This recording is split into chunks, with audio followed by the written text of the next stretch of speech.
पायक का हाथी की कहानी। आइए जानते हैं कहानी का शेष अंश। भीड़ में कुछ भिक्षु भी थे।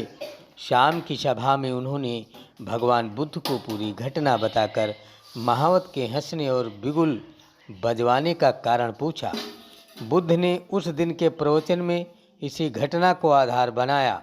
उन्होंने साधकों को समझाया कि हाथी से ही कुछ सीखो। महावत इसीलिए हंसा कि इतना महान हाथी जिसकी शोहरत सैकड़ों मीलों तक है, फंसा भी तो तालाब के दलदल में।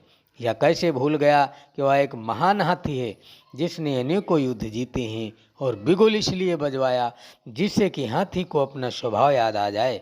और वही हुआ। बिगुल सुनते ही हाथी भूल गया कि वो दलदल में है। पल भर के लिए उसे युद्ध याद आने लगा और उसने अपनी सारी ताकत, सारा ध्यान युद्ध की तरफ लगा दिया और दलदल से बाहर आ गया। बुद्ध ने कहा कि हाथी से कुछ सीखो कि कैसे बलवान से बलवान जवान एक दिन बूढ़ा होकर शक्तिहीन हो जाता है, कैसे अमीर से अमीर लोग एक दिन निर्धन हो जाते हैं। इस संसार में कुछ भी हमेशा एक जैसा नहीं रहता। हम वासनाओं की जो भी आदतें जवानी में डालते हैं, बुढ़ापे में वही और मजबूती के साथ सिर उठाते हैं।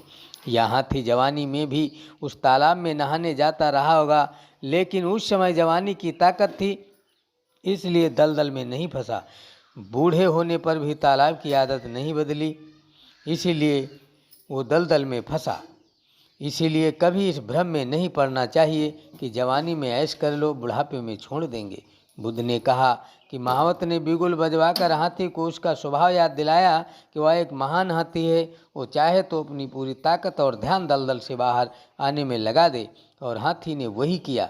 बुद्ध ने कहा कि मैं भी तो अनित्यता का बिगुल बजा रहा हूँ। तुम लोग भव संसार के कीचड़ से बाहर आ सकते हो, जन्म मरण रोग बुढ़ापे के दुखदाई दलदल से बाहर निकल सकते हो, मगर अपना सारा ध्यान, सारी ताकत राग, द्वेष और मोह और भय के संखार मिटाने में लगा दो। इच्छा शक्ति को मजबूत करो और भव संसार रूपी दलदल से बाहर निकलो। इस घटना से यह भी पता लगता है कि सच्चे मार्गदर्शक अपने अनुयायियों को न स्वर्ग का लालच देते हैं न नरक का भय। वे तो केवल उन्हें असली स्वभाव से परिचित करा देते हैं और सही और सच्चा मार्ग दिखा देते हैं, जिस पर चलकर लोग स्वयं निर्माण के परम आनंद को प्राप्त कर सकें और जीवन को दुखों से मुक्त कर सकें। अपनी साधना से, अपने व्यवहार से अपने को निर्वाण प्राप्त कर सकें। भवती शब्द मंगलम, सबका मंगल हो।